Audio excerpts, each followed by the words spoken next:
Oh, yeah. Guess who be that? Still got the crack in my clothes like Krispy Kreme. I was cooking them old. Oh, yeah. Happy New Year's, everybody. Hey, guess who's back? You know what I'm saying? I took me a little break. You know what I'm saying? Did a little bit traveling in December, right? To, you know what I'm saying, clear my mind and get back to the grind. You know what I'm saying? I got to push all the new books, you know what I'm saying, to push the show to the next level, stuff like that, right? So I hope everybody's doing good. I hope everybody's doing good out here, surviving the winter and all that stuff, right? Now look, tonight we got a very, very special show. Very special show. So I'm not going to start the year off with a story time because I got an abundance of story times coming up in the future. New ones too at that, right? Because we got to address these older women out here. But I got a full show full of y'all. We're going to address y'all, but that's at a later time, later date, whatever case may be. All right. So anyway, I hope everybody's doing good. Things is moving the way they're supposed to be doing, stuff like that, right? The holidays have passed, so I know a lot of y'all broke as fuck right now. And it's all good. It really is. It's all good, man. As long as the kids was taken care of and things of that nature. So, you know, everything it is what it is, right? So, and shout out to everybody that graduated early. Because I know it's a bunch of kids that graduated early from high school and stuff like that. Like they already about to start going to college and all that. Shout out to y'all, man. I mean, you know what I'm saying? Congratulations. But like I said, tonight, man, we got a very, very special show. Man, we got a filmmaker, entrepreneur, director, you know what I'm saying? Like, he does everything that he's supposed to be doing. Man of the faith. He's a Commanders fan, you know what I'm saying? We got my boy Justin Lee on here tonight, man, you know what I'm saying? Old Justin. Got him on the show tonight to talk about his movie, PLight. And guess we got a little scene in PLight. Me out there shooting craps like this, walking around with the tool and drinking fake 40s. You know what I'm talking about? But yeah, man. Also, there are gonna be some changes, right? So I tried the co-host thing or whatever the case may be. That didn't work out for me. I was like, nah, not available enough. People don't take the platform as serious as I do. So I can't entertain, or I can't wait on people, and I can't entertain people that don't take the platform serious, right? So going into this year, hear me, going into this year, if you schedule to come on the show, I'm gonna have to start taking deposits from y'all because I'm not going into 2026 and y'all tell me y'all gonna come on the show and then y'all know where to be found, right?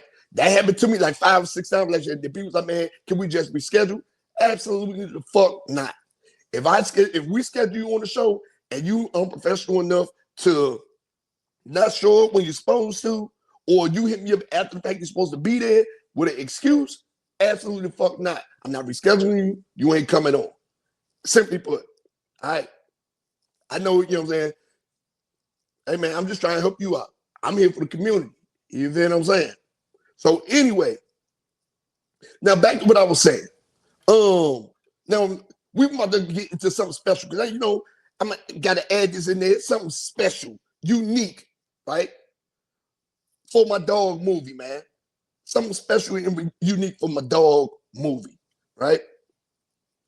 This is the trailer for PLight. You hear me? This is the trailer for PLight.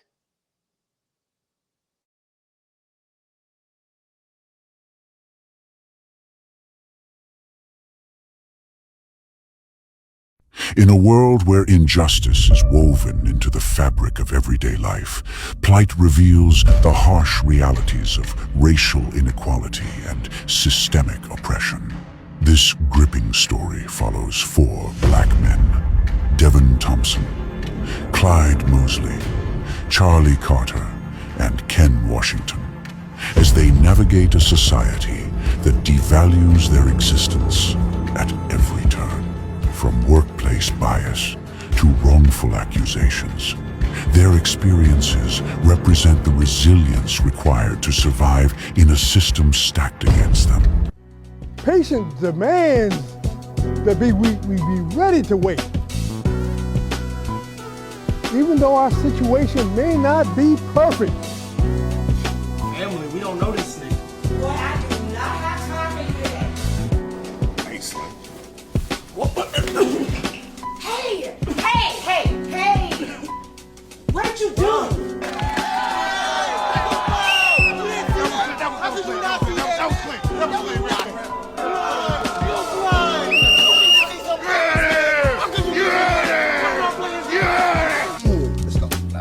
Hold up. Hold day. I'll call you right back. You sure are politically correct. You can tell me Richard's terrible. The only reason he got the job was to make his daddy happy. I've been waiting for you. Wow. Trump back in office. City cutting budgets. I know you need a job. What any of that got to do with you? Yes. Come back and work for me.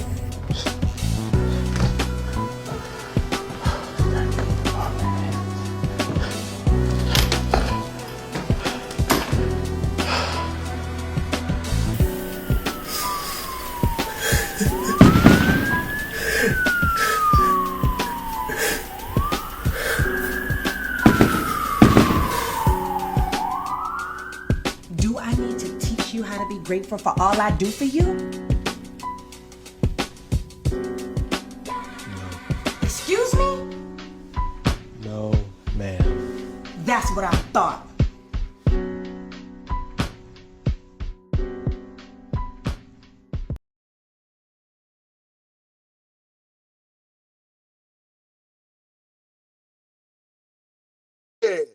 Yeah. That was the trailer for PLight, y'all. Hey, that was the trailer for PLight. But y'all see me in these shooting craps in those houses and they're like, you know what I'm talking about? So that was the trailer for PLight. Now I have the honor of personally knowing this man. You know what I'm talking about? So we about to get into the weeds. You know what I'm saying? Y'all met him as an entrepreneur on here. You know what I'm saying? But we about to get in the weeds of him because this is his second film. So we about to get in the weeds of PLight. You know what I'm saying? With Justin Lee. So coming to the stage.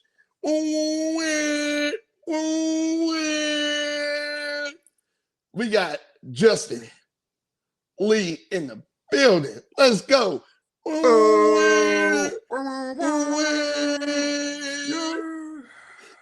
Yeah.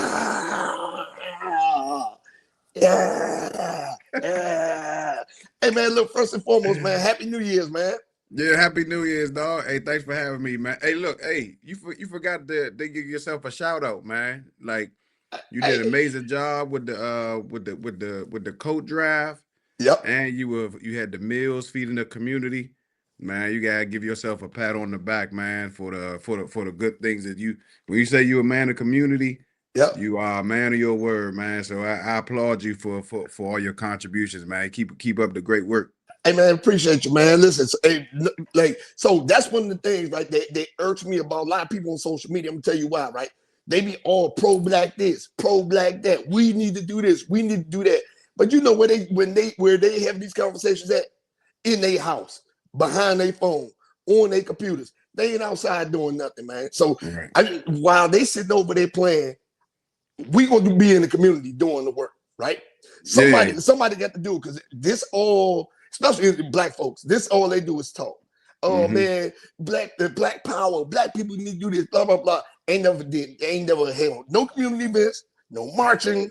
They ain't never no co-drives, no canned food drives, never volunteered, never done nothing. You hear me? It's sad, man. It's sad. It's unfortunate, man. That's how the black community is. But you know what? It's 2026, man. We in a new year. We doing a new thing. Yep. And we try and change the trajectory, you know.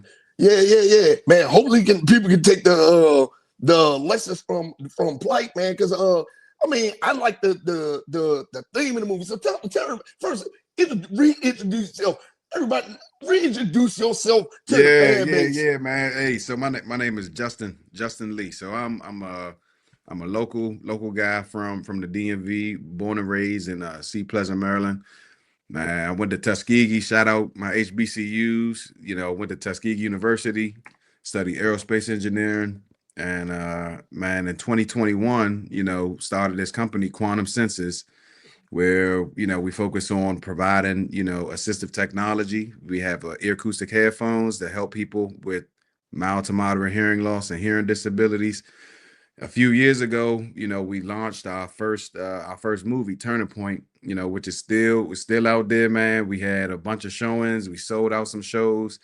And so now we're on our second project titled PLight, which is premiering January the 17th at the Brandywine Xscape Theater. So yeah, man, we here for it. Hold on, we gonna get to that red carpet event. I mean, that sounds like something that I need to be out there working. That sounds like I need to be out there with you definitely got to be out there. I gotta be out there with the microphone and you know, and the lights and everything. It sounds like something I need to be working. You feel me? Red carpet event, baby. Yeah, man. You gonna be the spotlight, man. Yeah, you gonna be the MC, man. You do it all. Yeah, come on, man. You know that's what I do. I'm like, now, how you doing? You looking in nice. What kind of outfit is this? See, I'm preparing myself. I see you dressed. Is that a sequence right there? Or yeah, what is it? What is that? What is that? Velvet? Yeah, but we're gonna get into the red carpet event. We definitely gonna get to the red carpet event. So now, before we get into the concept of the movie and things like that, right? So you talked about Turning Point a little bit last time. Mm-hmm. What made you say, I want to go through this journey again after like doing the first movie? What made you say, well, I want to take this journey again? Because I was on the set and y'all were organized. Y'all had to cut. Y'all was breaking down the scenes. Yeah, the slate. Y'all the slate. I didn't even know the name of it. You know what I'm saying? Y'all had the slate. I was like, oh, Scene 1, take 14, blah blah blah, and then y'all had the little car slide in. I was like, oh, y'all professional sound ladies, cameras. I was like, oh, yeah. This is something doing different. Yes, and you know everybody else out here with them little cameras and cell phones and stuff like that. I know. Yeah, man. But so after Turning Point, we started this group called the Manifest Network. So me and a couple of my buddies, man, like aspiring, you know, artists, cinematographers, some of them are like writers, directors. We started this group called the Manifest Network. And our whole goal was to just support each other, you know, for different projects, whether it's like documentaries or short films, and, you know, narratives, features, commercials, all of the above, just because we were just feeding off of each other's energy. You know, we were just enjoying the craft. And there was a grant opportunity, and this grant is called I think it's called Clive Road Street Grant. And the grant, the topic was focused on different issues and topics that are plaguing the Black community. And so it was you had to submit, you know, your concept and a script for like a short film, and it had to be 20 minutes or less. And so the ideas that I had were talking about different racial inequality, you know, discrimination in the workplace, socio-economic issues, you know, healthcare disparities, you know, Black people not being able to afford, you know, certain health insurance and different healthcare. Yeah. And so we worked on the grant, we put the grant in, and we didn't get it. And so I was like, man, you know what? I was like, man, forget it. We don't need them. I said, we'll just work on the script and we'll just do the movie ourselves. And so that's pretty much where we got. So now that's my first time hearing about this grant right here before, right? But I mean, there's one key word that you missed, because you spoke about a lot of things like social economic issues, stuff like that. You missed one thing in the name of this grant: street. So they looking for more like strip club, murder movies and stuff like that. No. You missed the word in the grant when you say Clive Road Street Grant. Yeah, they looking for street. They look for street, whereas though you make faith-based movies, right? Yeah. So I can understand when you were selling those ideas, they was like, nah, this ain't really what we're looking for, right? But there are other grants out there. Have you applied for any other grants? Yeah, yeah. Oh yeah, for sure, man. I mean, my thing is grant money, that's free money, and that's money that's not coming out of your pocket. So that's what you try to go after first, with grants. I mean, the thing about the grants are the thing is you gotta know somebody that knows somebody. If it's much easier to get a grant if you have a foot in the door and you have a network connection with somebody versus you being on the outside, trying to get your foot in the door. So yeah, we definitely apply for different grants, man. But it's tough, man. I mean, it's tough. I mean, it's government grants as well, because you'd be surprised at what they have government, and because I work for the government, and you'd be surprised what they have grants for. So why you ain't telling us, man? Why you ain't telling us this like a year ago when we already started the process, man? You already know we've been doing movies, die. Come on, you supposed to be helping us, bro. I didn't know. I'm sorry. I didn't know. Man, you can help this community right here, bro. Help this community. You can save me some coins, all right? Yeah, I'm sorry. I'm sorry.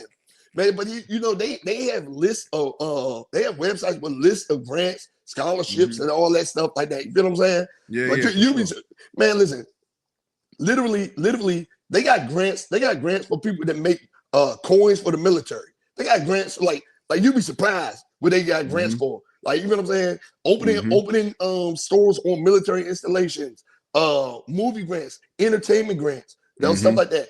The DoD is one of the biggest budgets in the world for entertainment. I know. Hey, look, DMV, man, they have let's do the PG, the Arts and Humanitarian Council. They actually have a grant where I think they actually have a couple grants. One of the grants they award like $50K. Yeah. And then they have another grant that awards for I think like 3,000 or like 5,000. But man, it's super competitive, man. And the thing is like once you put in for them, it's a lot of work. But you just gotta keep trying. You know what I mean? Yeah. Because I'm telling you, especially I don't know how much money the DoD give out in grants and stuff like that, but I know other agencies do. Now, one of the hard parts about it is that the Voices of America is one of the agencies that they got rid of. Like that, because where I work at, the Voices of America was in the next building. They completely gone now. What is they like? Voices of America? They like an art creative based type organization. That's what they like. You know how you be going? They be saying all the people be recording they be recording their like the commercials and stuff and all that. It was like they had a whole news and movie studio in the basement of the building. What? Yes, and then they just start pulling teleprompters out. They pulling green screens out, Mac computers, everything. What? Yeah. And what's the name? That's what I said. You'll be surprised. Dang. And yeah, so they gotta fake these moon landings and stuff somewhere. Hey, look, hey. I work in space, man. So hey, look, man, like that, all of that stuff is reality for me. So we might just have to agree to disagree on that. Man. Yeah, man. Oh yeah. We sending somebody to outer space today.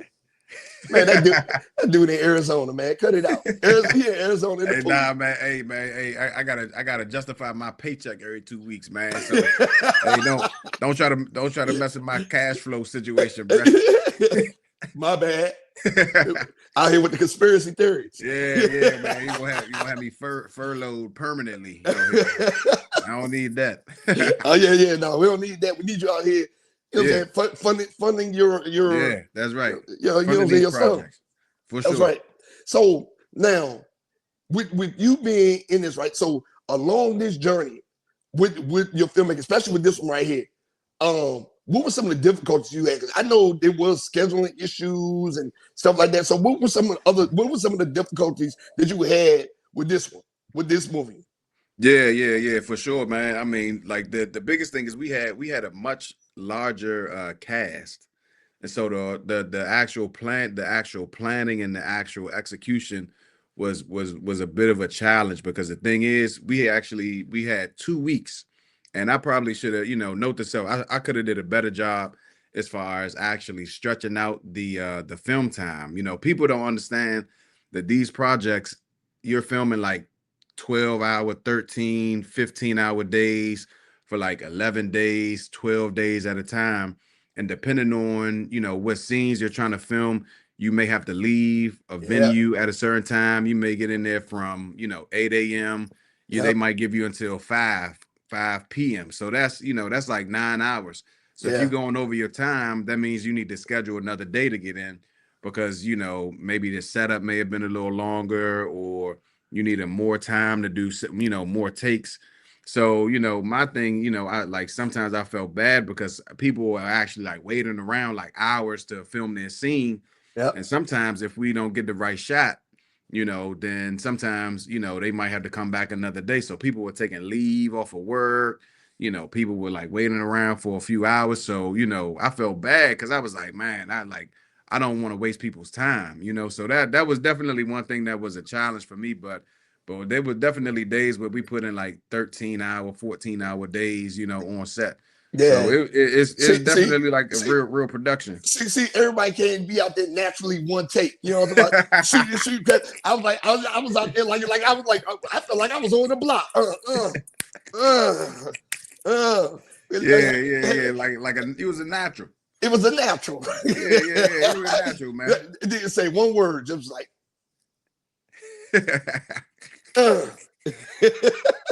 now look. So now we talk about the difficulties and everything, right? And stuff like that. And the days, and I understand the days were long, because I remember showing up to the house in Southeast, and y'all already been there for hours. I think I showed up at like 5 p.m. or something like that.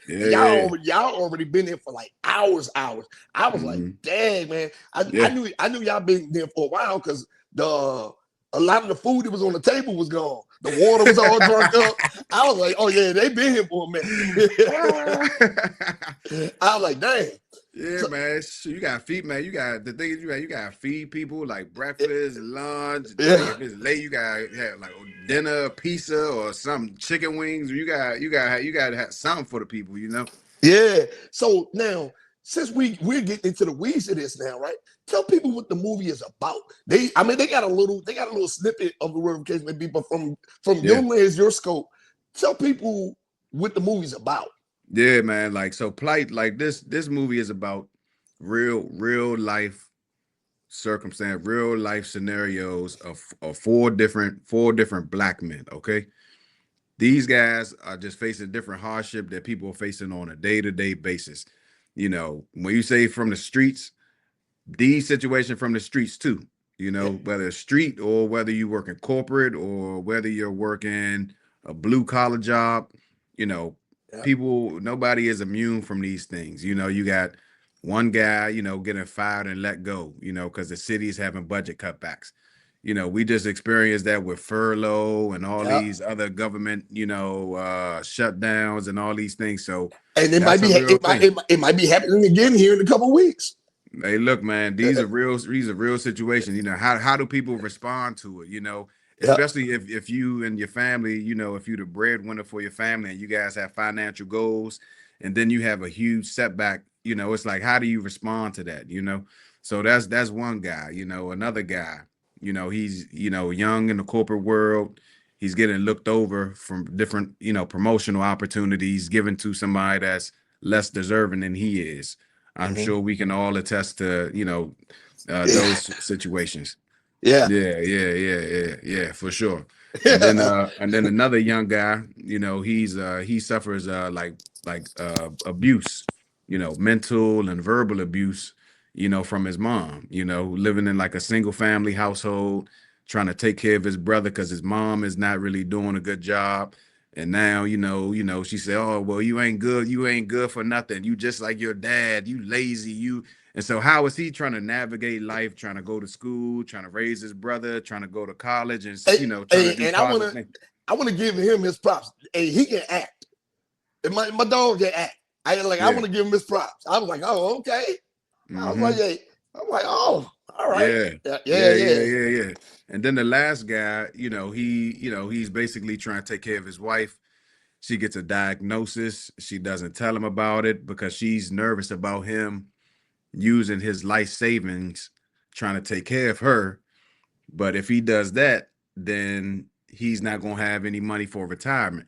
So I mean, so these are all circumstances and things that people are dealing with on a day-to-day basis, and we're just trying to show, what is going on, kind of not just in the Black community, but just in people's community at large, but specifically, how Black men are approaching and handling things, in a positive light.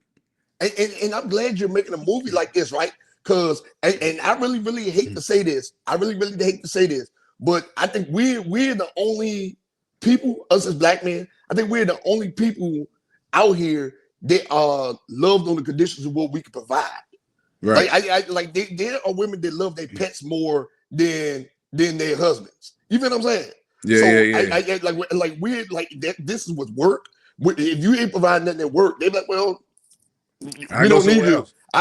Go somewhere else. You feel what I'm saying? So I mean, we're the only people. This sucks, and it's been like this. People try to deny it, downplay it, all stuff, but this is the truth. That's why I appreciate you making a movie like this, where these men are out here actually fighting and showing real life things. Because we only loved on the conditions of what we can provide.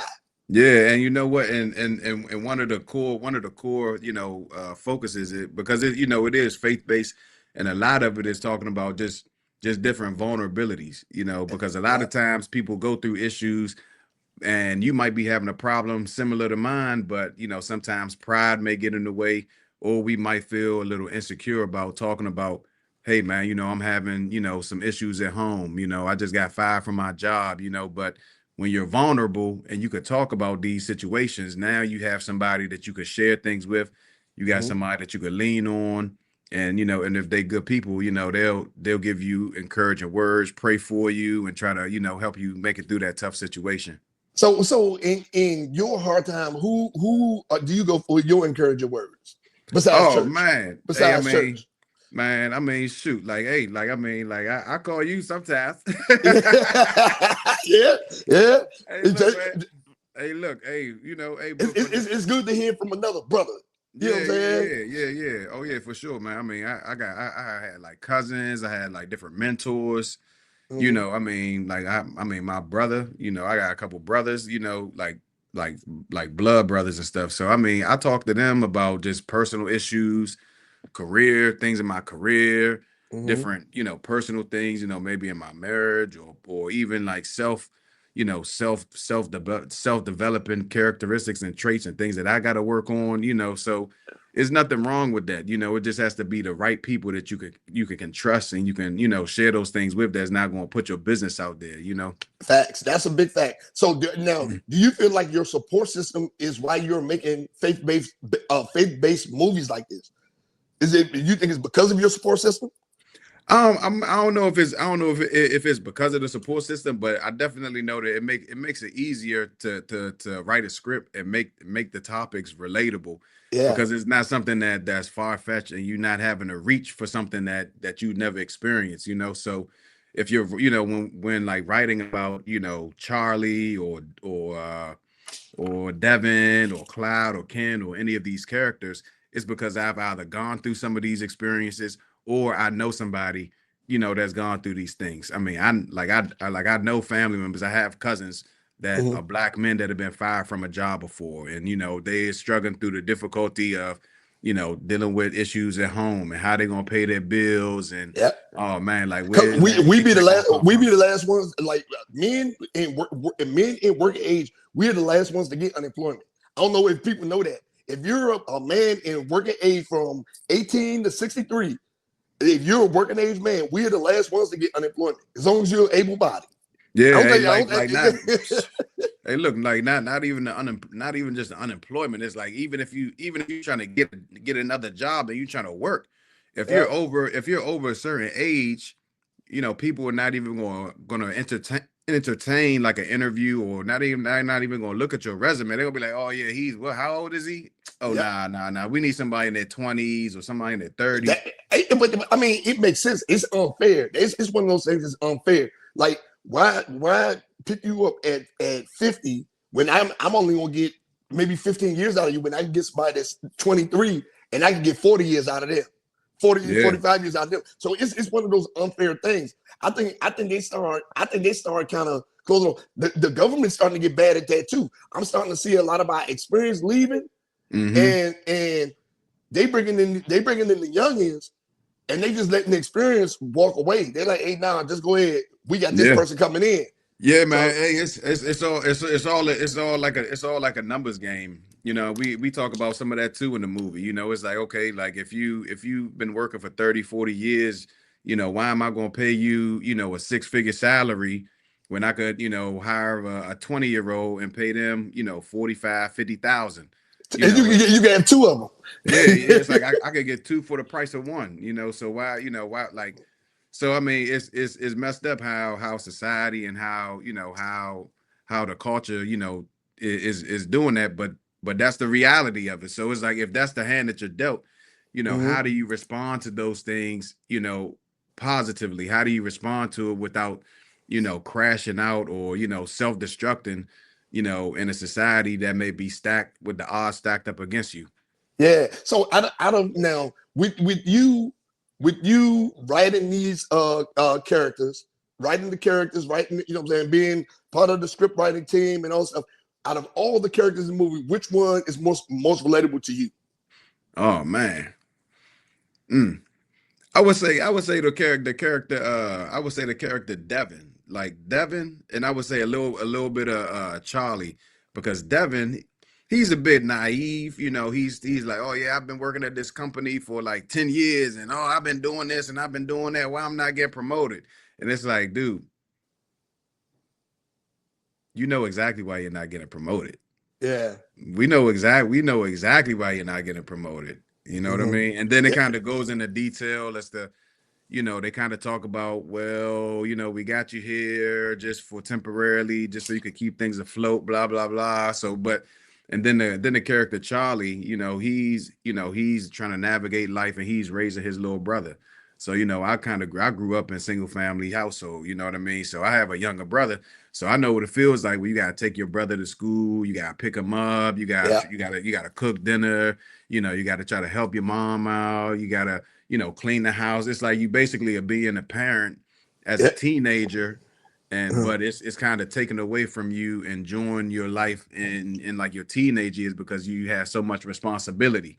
You know what I mean? I know I experienced. I know me and a lot of my friends. You know how kids, you know, they like latchkey kids. I was one of them. Yeah. You better not open that door. You better not open that door, man. You better not have nobody over here. You know what I mean? Yeah. So it's like when you leave, like when mom, you know, whoever leave, they leaving. It's probably like 5 or 6 in the morning. You got lock up, go to school, come back. My mom was stove. Hear me? Let me tell you, my mom was so thorough, especially as we started getting a little bit older. And let me tell you how thorough my mom was. A lot of the shit my mom did, she probably should be in jail for. I've said this before. I let the shit my parents did, they probably should be in jail for it now, right? My mom would leave us in the house with we started learning her patterns. She would leave a pot of beans on the stove, put some cream of wheat bread in the oven. You know what I'm saying? Put a little bit of squash in the oven. On Friday, it was like, all right, I'll be right back. I'm going to the 7-Eleven. And just leave that joint. Leave. We don't see her till Sunday. She went to Atlantic City. What? It's gone. This is gone in Atlantic City, and she's leaving us in the house. Me, I'm just a new teenager. I'm a new teenager. You know what I'm saying? My sister, a new teenager, and we got kids in Pampers running around the house, and she's in Atlantic City. I told you a lot of shit my mom did. She should be in jail for. Hey, my daddy too. Hey, look, man, my folks, they at least make sure they bring some McDonald's or something. They bring some McDonald's, and they be like, all right, I'm about to go out for a little while, you know. So it's like me and my little brother. I'm like 8 or 9. My little brother like 3 or 4, and it's just me and him in the house, just playing video games, chilling. Man, listen, and then you know, we would go outside, we would play all that stuff, but we knew to be back in before the streetlights come on, right? Oh yeah. We already knew to be being for the streetlights come on. But we would just sit out there and watch TV and stuff. So she would leave in midday on Friday, like literally midday on Friday. Wouldn't nobody come check on us till Saturday night. One of my aunts might pop their head in. Y'all good? What? Y'all need anything? Yeah, like they go in there. It's like this. We sitting there all eating bowls of you talking about you said some cream of wheat and some bread. The cream of wheat bread. You know how you make cornbread? We used to make cream of wheat bread. I ain't never heard of that. I ain't never heard of that before, man. Oh yeah, man, it's good. It's good. Hey man, I'm talking about we be in there just like this. We just like, yeah, we good. Just be sitting in front of the TV, watching TV. You know what I'm saying? She's like, all right. And then she roll back out. Then let's do my mom come on late on Saturday. We got school in Monday. She come strolling in the house. come strolling in the house like 8, 9 p.m. We sitting there. They'll be like, where you been at? We wasn't gonna ask none of that stuff. We like this, like, have y'all took y'all baths yet? Like, yes, ma'am. Man, mad as hell. Like, yeah, man. Eating these cold ass beans all weekend. Hey, but look, think about it, man. Probably the majority of the people that you know, or the majority of people that I know, have similar stories. Yeah. That's what I'm saying. Yeah, we all kind of grew up that way. If you grew up between, I'm gonna say the cutoff for it was probably about like 98. I guess they about 98, 99. I guess they started trying to crack down on it then. They started trying to crack down on it then. But I say early 90s. No. Oh no. In the 90s. Oh man, yeah, no, it had to be the late 90s. Because in the mid 90s, oh no. Oh, yeah, mid 90s. Oh man, come on, no. Yeah. My different times. My mother had 2 real teenagers in the house, and the other kids started getting some age on them. It was only 1 toddler in the house at that time. Yeah. Nah. No. I remember one time, again, I love my mother. Some of the things she did. And she gonna watch this. She gonna watch this video. She gonna call you. She gonna be like, "Oh yeah. You throw me under the bus like that." Hey, listen. I'm talking about. I remember one time she left. She said, "I'll be right back." We like, "Well, we already know you going. We see you on Sunday." She in Atlantic City. We there on Saturday trying to watch TV, and the electricity get cut off. So we like, yes. And we sitting there in the dark lighting candles and stuff. We can't heat up the food. I'm like, man, what's going on? We try to call people. We ain't got nobody phone numbers. Like, she come back and like, why none of the power on? Because you ain't paid the bill. You in Atlantic City. You know what I'm saying? Like, no, man. Come on, man. I'm telling you. Man. But it was a different time. It built character. Yeah, for sure. That's what the movie is about, man. It's a couple scenes in there, man. Like, the guy he try to go get something to eat. Ain't no groceries. The rats then got to the cereal. You know what I mean? It's just real. Like when you say we talk about the streets, yeah, man. Like that's how the people from the streets. Like that's how they start. And then they be like, I'm tired of this. I'm about to go get some money.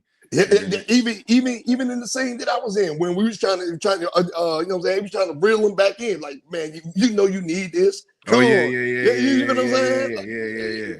Yeah. That's how it start, man. Yeah. So yeah, man. I'm like, oh, okay, man. That's what's up right there, man. I can't wait to the red carpet event, man. Man, we're gonna have a good time, man. Like it's gonna be crazy, man. We're gonna have first of all, we're gonna have like a panel discussion. So it's gonna be not just go to watch a movie, but it's gonna be something that's educational and something that is enlightening, for the audience's mind. So we could talk about these different topics. We only had maybe like an hour, to talk. But at least it's something different than just going to the movie and just sitting down watching the movie. Okay, it's actually stimulating conversation to spark, more of these, more of these dialogues. Mm-hmm. Yeah. How can we make things better when somebody's going through this? How can we support them when they're going through these things? For sure. And stuff like that. I'm being a question. I have a question. They're gonna be like, we don't have no time. We gotta watch the movie. They're gonna be like, put your hand down. Put your hand down. We gotta watch the movie. You know what I'm saying? Man, let me know. I told you I'll be out there. I'll work the red carpet for you, man. I bring I bring the lights, the mic, everything. Hey boy, hey, I'm telling you, man, you this is your open invitation right now. So just look, the thing is, man, you're gonna have to get there early, because my thing is we're gonna start it. Here's the thing. Fine.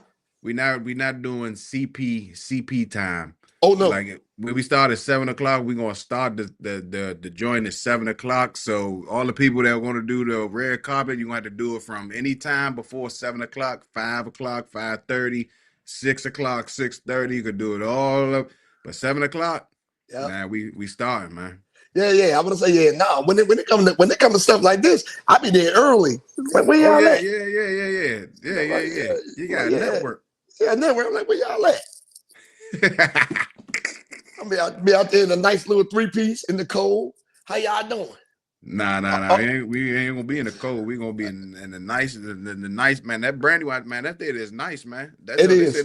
They spent like $1 million on renovations and stuff like that, man. Yeah, because it was going downhill. It was going downhill. Yep. So I was like, oh, okay, all right. So you want to give the people the address for the red carpet? Go ahead and throw that out there. Yeah. Because it's gonna be, I'm saying it's gonna be my community event every week anyway. But I may go ahead and throw it out there. Yeah. So the red carpet is gonna be on the 17th of January from 7 p.m. to 10 p.m. and the address is gonna be 7710 Metapeake Business Drive, Brandywine, Maryland. So if you type in Brandywine Xscape Theater 14 in your phone, it's going to pop up. But the address, again, is 7710 Metapeake Business Drive, Brandywine, Maryland. Like, wear your tuxedo, wear like a gown, wear a nice dress, man. We're going to have a good time and we're going to have a lot of fun. It's going to be the most memorable thing you probably did in the movie theater, for sure. Don't be like that pastor's wife that was out there with the naked clothes on, or that fake doctor lady that be walking around in them naked clothes. Y'all wear something presentable out there. If you do wear some kind of naked, I'll be there to take care of you, baby. It's like call Dyer. Like, call me, baby. Call me, baby. We might not make it to the movie. Y'all gonna be in the other theater somewhere. The other theater. Yeah. Yeah. Now, man, I mean, I'm excited for this, man, because I seen all the work that you put in. Man. I'm really, really, really excited about this, man. For real. I'm proud of you, Black man. I am. Appreciate really, really it, proud man. of you, man. Like I'm proud of everybody that showed up. You know what I'm saying? All the hard work. Like, you know what I'm saying? Now, for aspiring filmmakers, right? For aspiring filmmakers, you don't have to get deep down in the weeds of the cost, but around for this kind of production, around give people a ballpark, a figure of what it would cost to have this kind of production, the one that you put together. Man, like I just tell you, so you definitely gonna spend at least upwards of like 60 to like 70,000. Like, and that's just like starting off. Yeah. And I mean, it's like you could do it for a lot cheaper. But the thing is, if you really want to do like a quality project, and you don't have, and you don't have like a big like investors backing you with like 6-figure, investors and stuff like that, and you don't want your project to be looking like, and I won't say low budget, but you don't want it to look like low quality, because you could have a low budget project. Yep. But it could still have like a high quality, caliber to it. Because there's some fire ass Tubi movies that just was shot on the wrong camera. Yeah. I've seen some fire Tubi movies, like Tubi movies, and it was like, but I was like, dang, boy, if they had a little bit better production on this, this is gonna be like Netflix worthy, or like, you know what I'm saying? Yeah, for sure. I mean, like the thing is it's not cheap to do the movies, but the thing is, if you have a good sound, good quality cameras, you have good sound people, you have good lighting, you got to have like a good script and a good storyline and a plot, then you could pull it off, but the thing is, because I've even heard some people say they've had like budgets like 300K and 400,000, and people, they say, oh, well, like their project wasn't really as good as your first one. So I was like, wow. So just because you got a whole lot of money, it just don't mean that you're going to pull something off that's high caliber, Especially when it comes to the editing part. I think that's where a lot of the movies, and then when you see the deleted scenes from the movie, you're like, why they didn't keep that part? Why they didn't keep that part? Why they didn't keep that part? So Yeah. Like, but that goes back to your point earlier about, about the grants and stuff. I mean, that's important. Like, and this is another side of, I guess, the business yeah, aspect of it that people don't really talk about. People, they just get fascinated with the red carpet and being in front of the camera, that they don't really talk about, how do you find investors? How do you, are you going to self-fund it? Or are you going to partner with people?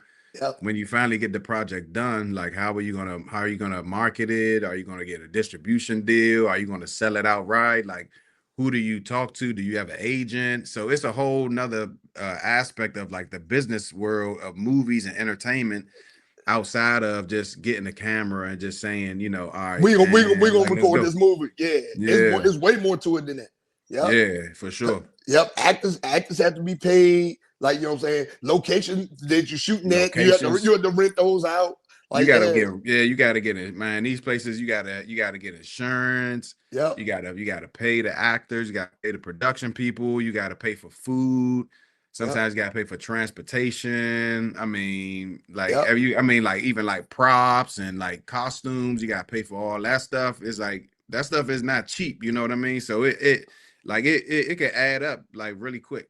Yeah, man. That's what's up, man. See, I'm glad you broke that part down, because that's the part that's always left out. When I see people, entertainers, be like directors getting interviewed and all stuff, their part right there is never discussed ever. Yeah.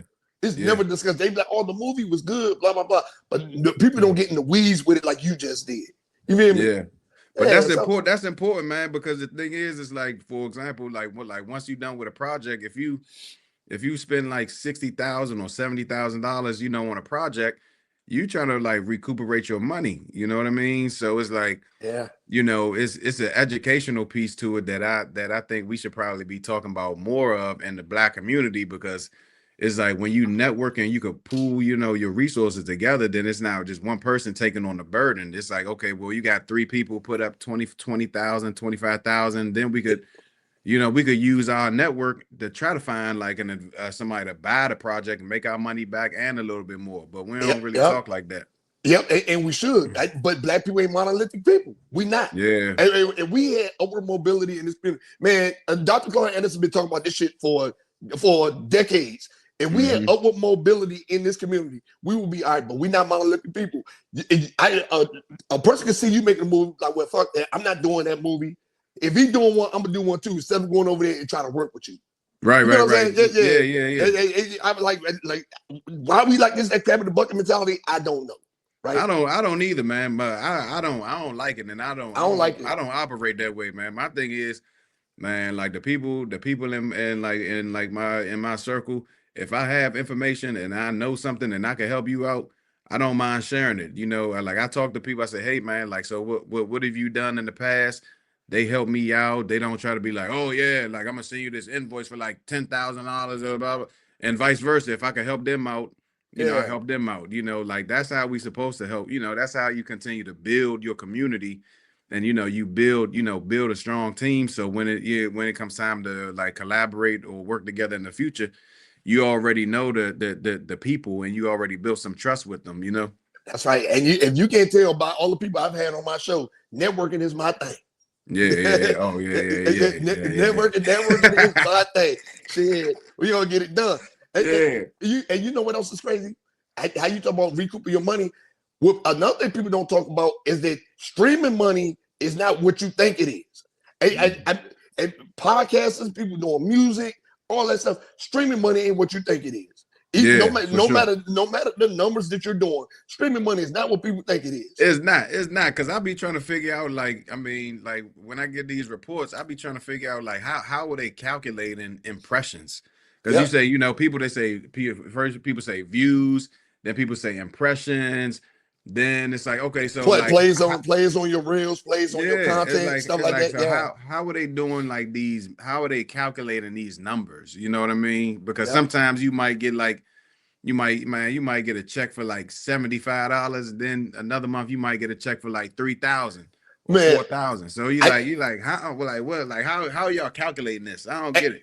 Yep, and I went through that. Like one month I got a check from Instagram. That joke was like 7 cents, and then the next month I got one, and that joke was like $200 something. I was like, but my numbers was like kind of like the same. Like, what the fuck is going on?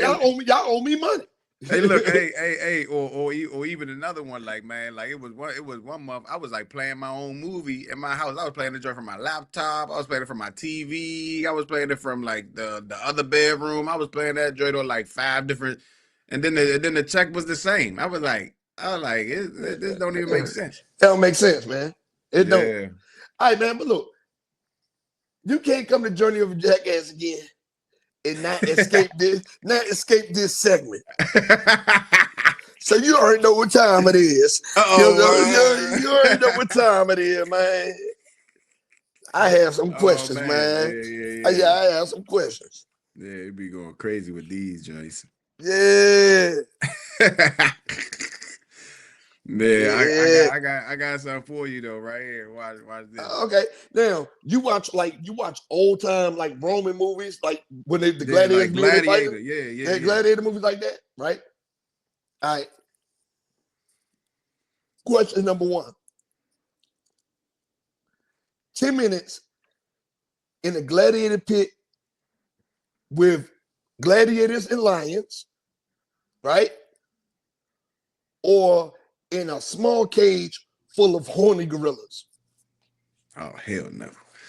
Hey, I'm gonna go with the gladiator. I'm gonna go with the gladiators for 10. I'm gonna go with the 10-minute one for gladiators. I'm going with that one right there because at least the thing is, if I'm already in gladiator time, that means like I'm already. No, you in now time. Oh, okay. Hey, that make it easy because I got guns and pistols and shotguns, man. You got a sword. You got a sword. Nah. I walk on in that joint with Smith and Wesson, with Mossberg. Hey, the way them dudes be getting stabbed up, they gonna run right through them bullets, man. Yeah. They probably be geeked up on all types of coke and fentanyl and all types of wild stuff. Everybody look at you, Bob, like, is that all you have? Yeah. I'm definitely taking my chances with that one because I'm not jumping in there with no gorillas. The horny gorillas. No. In a small cage. In a small cage with 10 horny gorillas, man. I remember that Eric Andre jump when he was in the gorilla cage and they had the little gorilla acting like it was taking his ass, man. I was like, man, what is going on out here, man? Hey, man, yeah, that's wild, man. Okay. Yeah. In a comedy roast battle, what comedian would you choose as a teammate? Oh, I'm going with Cat Williams, man. I'm gonna go with Cat Williams, man. Cat Williams is gonna be my teammate because look, what was that? Last year, 2025? Yeah. Man, it was like January 1st. Like he roast a whole he roast a whole on the Shannon Shop joint. He roast everybody on that joint. I was like, dang, he ain't like waste no time. I was like, I'm talking about he was giving it to everybody. Man, what? Everybody. When I say he was giving it to everybody, he was giving it to everybody. I don't care. He called out Kevin Hart. He called out Ricky Smiley. He was calling out D.L. Hewley. He called out everybody. Hewley. He was calling out Mike Epps. He called out everybody. Man, hey, look, hey, you get in a roast battle, get Cat Williams on your team, man. Yeah. Hey, Cat. Oh yeah, hey, look, hey, like what's the other joint? You think he gonna be in Friday? You know they got the 3rd one coming out. You think he gonna be in that joint? You know the 4th one, he gonna be in there. Yeah. The 4th one with Day and Craig. Yeah, he gonna be in there. Yeah, for sure he gonna be in there. They gotta put him in that jump. Yeah, he have to be. Money Mike got to make it. I want to see what happened after Damon chased him down the road. The joint got to start out with him in the hospital with his ass in the air with a lower half cast. Hey, look, hey man, what's the name? He gonna be in that joint like this. What's your man name? Terry Crews. Yeah. He always be dancing and all that.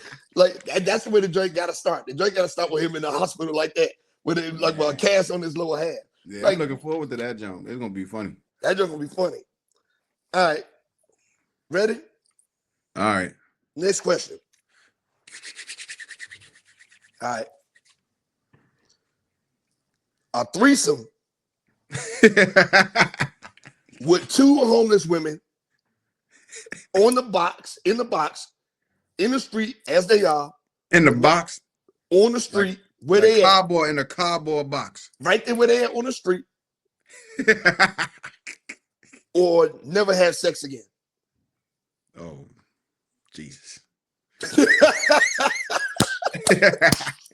Hey, look, man. I'm gonna go with the second one, man. I'm gonna go with the second one. You know, man. Like I'm a family man, you know. So I'm gonna go with the second one. Like never have sex again. You can't be doing a joint on a cardboard box, man. Come on. It's a threesome with two homeless chicks. But for one, you know, they're gonna be dirty. They're gonna stink. You don't know what you get with that. They're gonna be malnourished. They're not gonna eat. They're not gonna have no meals in like 5 days. Like it's just gonna be bad. They might be on drugs. Like it's gonna be bad. It's not gonna be not pleasureful at all. Okay. What you gonna do? You gonna get the homeless chicks? Yeah, I'm gonna hit the homeless chicks, man. I'm hitting the homeless chicks, man. I need my dingling to work as long as it can.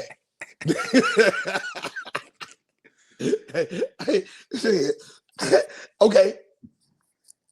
Next question. All right. Which would you rather have? A, sex in a clean house. B, clean house and a good cook. Or C, sex and good food. What was the first one? Sex in a clean house. The second one was a clean house and good food. And the third one was sex and good food. Man, you gotta go with C. I think the same thing. I was like, man, fuck that. We can clean the house later. God damn. You gotta go with C because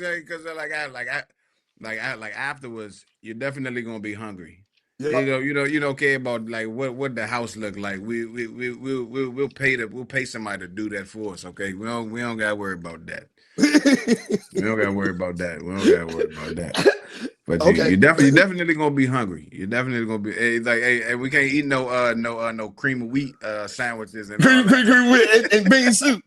See, I told you, if you think about it, if you really process this, my mom better be looking at statutes and limitations. I can talk about this.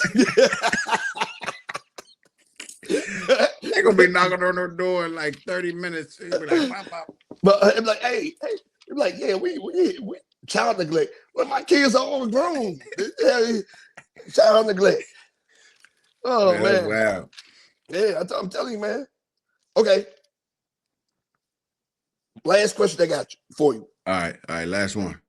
Last question. You're a filmmaker, right?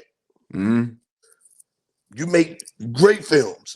I'm talking about great films, all that stuff, right? I already know where this one probably about to be going. Would you record porno? Hell nah, man. I can't do that one, man. I can't do that one. For $1 million check, you would? For $1 million? For $1 million check, you wouldn't record no porn? You wouldn't make no porn movie? And them joints don't be last that long. You gotta have a fluffer for the guy, or you just a lady with a cheap piece of delivery costume. They even ain't got had no script. Because it's like 3 minutes. It's like 3 minutes of dialogue before she's sucking me.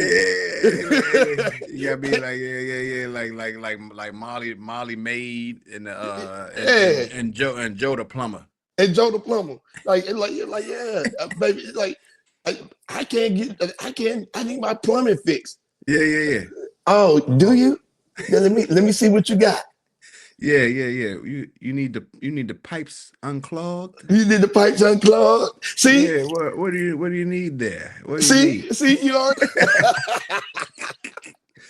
See? Hey yo, that would be wild, man. Like yep. I couldn't do it though. I couldn't do it. See, no matter the amount of money. I couldn't do it, man. My morals and my ethics, they won't let me do it. Hell no, you don't. I got videos on my phone, so I know I can do it. I know for a fact I can do it, goddamn. whatever. Hey, look, hey, and the Oscar goes to me. Whenever I get bored, I'm like, dude, yeah, I'm gonna wear their ass out.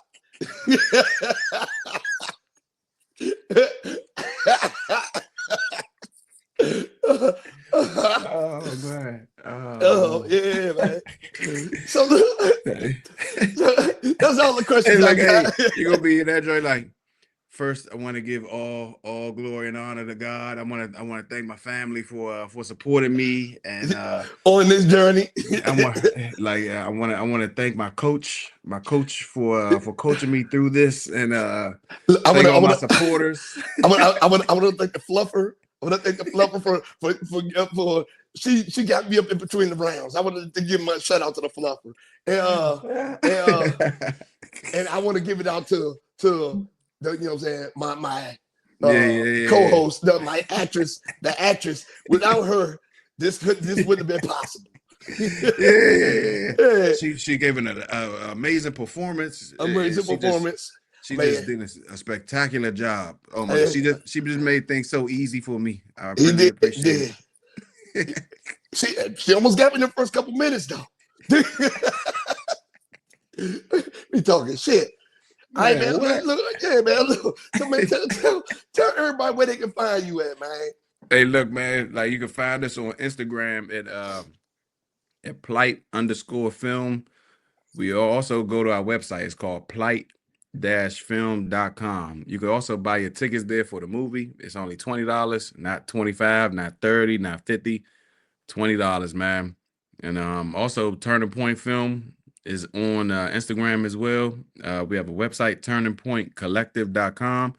It's on Tubi, so you guys can check it out, stream it for free, support, man. And yeah, looking forward to the 17th, man. Like I extend the invitation, so I'm expected to see you, man, with your camera live and in action, man. I'm gonna be there 17th, bro. Yeah. I'm gonna be there. It's gonna be electrifying. Yeah, I'm gonna be there. You already know I'm gonna be there. I'm gonna have the stand set up, the lights, everything. Oh yeah. Well, that's perfect, man. That's exactly what we need, man. Yeah, I'll be there. I have my little microphones. I'm gonna clip this on real quick and let's talk. Yeah. Oh man, yeah, that's gonna be fun. Yeah. Man, listen, I appreciate you coming on as always, man. For real, man. Thank you, great. Man. I'm looking forward to the 17th. It's gonna be fun. Yeah. Thanks as always, brother, and wish you the best, man, with your podcast and your business and endeavors with your book. Yep. And yeah, man, like, it's always a pleasure coming on your show, man. Thank you. Hey, thank you, man, and you have a good night. And you stay away from them horny gorillas. All right, man. All right, peace, bro. Peace. Woo. All right, y'all. Another good show. Yeah, it's another good show. So, with that being said, we're going to get straight into the community event.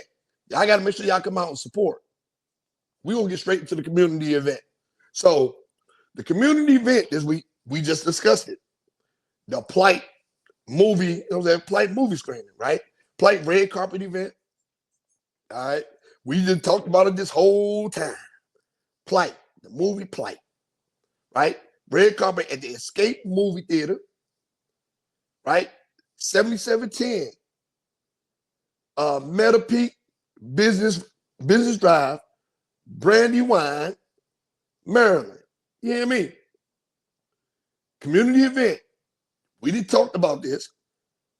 Y'all make sure y'all come on out and support. I'm gonna be out there on the red carpet doing interviews and talking to people, and then I'm gonna make it real special. Break it down, make it real special. You hear me? So again, it's the PLight Red Carpet event, January 17th. It's from 7 to 10 p.m. No color people time. It's starting promptly at 7 p.m. So get y'all ass there before 7 p.m. You hear me? I'll be there. Everybody gonna be there. It's gonna be fun. They're gonna have a panel discussion, and then we're gonna get into the movie. All right. And that's my community event. I'm gonna promote this every week. All right.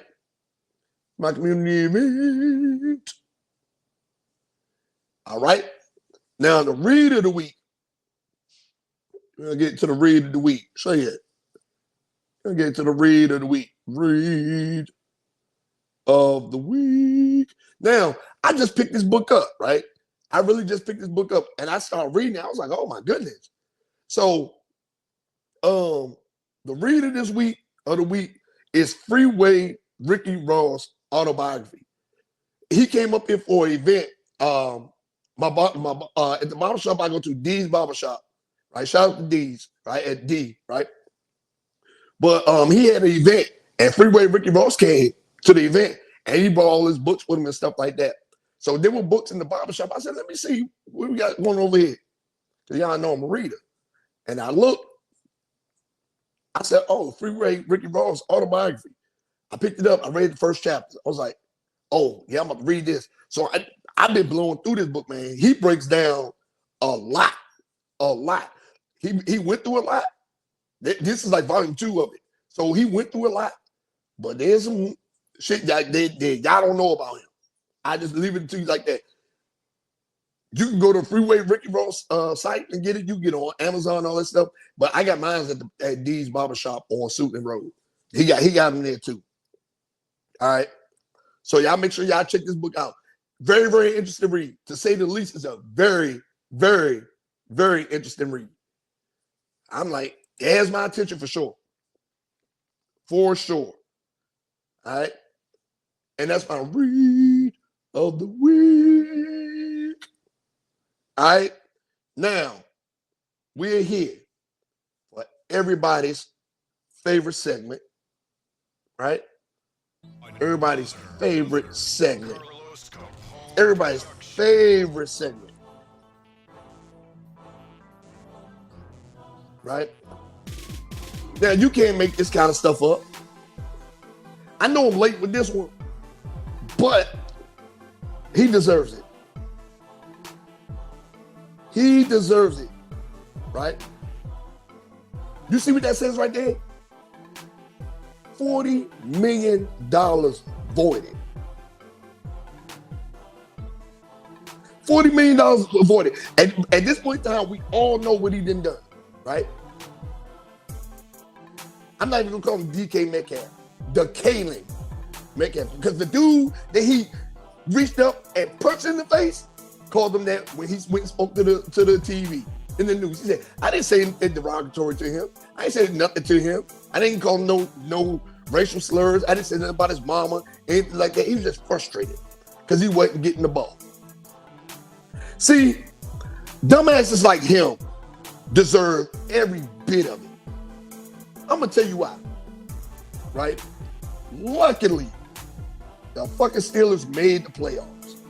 Luckily, they made the playoffs with the shitty receivers they got. He ain't that much better because he ain't helped them out much at all this year. Anyway, he was very, very overpaid, if you ask me. But sir, why would you lose your cool? Luckily, the referees didn't see it. Because if the referees had seen it, they would have kicked your ass out that motherfucking stadium. You gotta be looking at them guys, all the fans that jump off over the side and whoop your motherfucking ass. You hear me? So, because you don't know how to fucking handle yourself, and this ain't your first incident, you should just stay to Seattle. Because Pittsburgh is not good for you. It is not. I'd be surprised if you on that. If Mike Tomlin's there next year, I should be surprised if you on that team. But one thing you did do with your stupid ass is save them some motherfucking money. So on top of you punch a dude in the face and probably gonna get sued by him. Because if it was me and you swung up on me and punched me, I would have fell out shaking on the floor like I was having a fucking seizure. And they would have to wheelchair me to the hospital. I've been that motherfucker shaking like everything. Boy, I've been trying to get every fucking dime you got in your bank account. Better be lucky it wasn't me. You fucking idiot. This is why you can't give niggas money. Shit like that is why you can't give niggas money. They don't know how to act. Him, John Morant, niggas like, that niggas doing dumb shit. You can't get these niggas money. Antonio, Adrian Broner, you know what I'm saying? These just niggas that you just should not give money to. And this is just another case of it. You get it, you don't know what to do with yourself. So not only did you have a 2-game suspension where you lost two $550,000 checks, right? That's not chump change. That is not chump change at all. Niggas out here ain't making that. So you get it for playing the sport that you love, but you want to be a street nigga. Doing dumb shit. Street nigga. Hood nigga. I got beat by the pound. You want to be Gorilla Zoe out here. You see, even he had to change it up. But not you, DeKalin. Not you, Mr. Metcalf. 2 games, your team went without you. Did they barely won? They in the playoffs. You back, you ain't got no reps. Y'all gonna get your head beat off in the first round. And you gonna go home right where your dumb ass belong. You hear me? So, because your suspension fell under the conduct detrimental language, conduct detrimental, guess what that wipes out? Your guarantees. Guarantees. It wipes out your fucking guarantees, buddy. Stupid. Dummy. Let me tell you what the guarantees that he lost. He lost fully guaranteed $25 million salary for 2026. $25 million to play a game that you love, that you just lost because you want to be a hood nigga. Got beat by the pound. For what? If I was that white man, I would be bleeding your ass dry for all the rest of the money you got left. Better be lucky it wasn't me. Because you want to be a dumbass. So not only did you lose $25 million for 2026 and injury protections tied to it, right? Injury protections. So if your ass get hurt, it's on you. It's on you. The injury protections, you know how important it is to have injury protections in your contract? Everybody don't get that, but they gave it to you, right? That was voided out. Then you lose the injury protection for 2027. That's worth another $20 million. So you lose $25 million guaranteed money, and you lose $20 million in 2027 for injury things tied to injury protection and guaranteed money. $45 million. Then you lost 1.1 million. 1.1 million for the games you missed. Sir, Mr. Metcalf, this is why they don't need to give you niggas money. Because y'all don't know how to act when you get it. You could have just sat your ass on the bench. Nobody told you to go over there and fuck with that dude. You could have sat right there on that bench, thought about how you could be better in the game. Because after that happened, your ass did not perform. And I know I'm late to get to this, but you deserve it. You deserve it. Especially when y'all ass go home. They will save so much money by cutting you because all your guaranteed money is gone. Hope you know that. You know I do a sports show on Mondays, if y'all don't know. They will save money because your guaranteed money is gone. They will save money cutting you. They would. Because you want to be a thug. Sir, they say you can still get your money back for appealing, but they ain't no appealing the dumb shit that you did. You hear me? So, for you lying on that man, because I don't believe he said nothing that you said he said it. The people around him say he didn't say it. And I believe him. I believe him. Because you want to be a hood. So for squandering $46.1 million and possibly not having your team go to the playoffs, sir, you are getting dumbass of the week. Fuck is you talking about fucking stupid? DK Metcalf, you're a fucking idiot. And because your guaranteed money is gone, they can cut your ass and they won't have to pay you a fucking dime. And that's what your simple ass get. You are my dumb ass of the week, sir. I hope you enjoyed it. I hope it was worth it. And if Mike Tomlin is still there next year, you're not going to be on that team. I guarantee you that. Because now they don't have to pay you. Whose fault is that?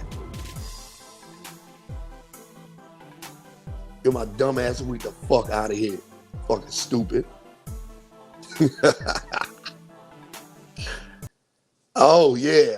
Well, tonight was another great show tonight. I had a great time. You know what I'm saying? I had a great time tonight with Justin. Man, listen, make sure y'all check PLight out. Man, y'all come out and support the red carpet, all that stuff, man. It's going to be cool. It's going to be legit. It's going to be cool, man. We're going to have a great time out there. It's going to be good times, good conversation, and it's going to be a good movie. Y'all get to see me in it like this, talking a little shit. But yeah, man. Now, next week, I have a couple rappers coming on.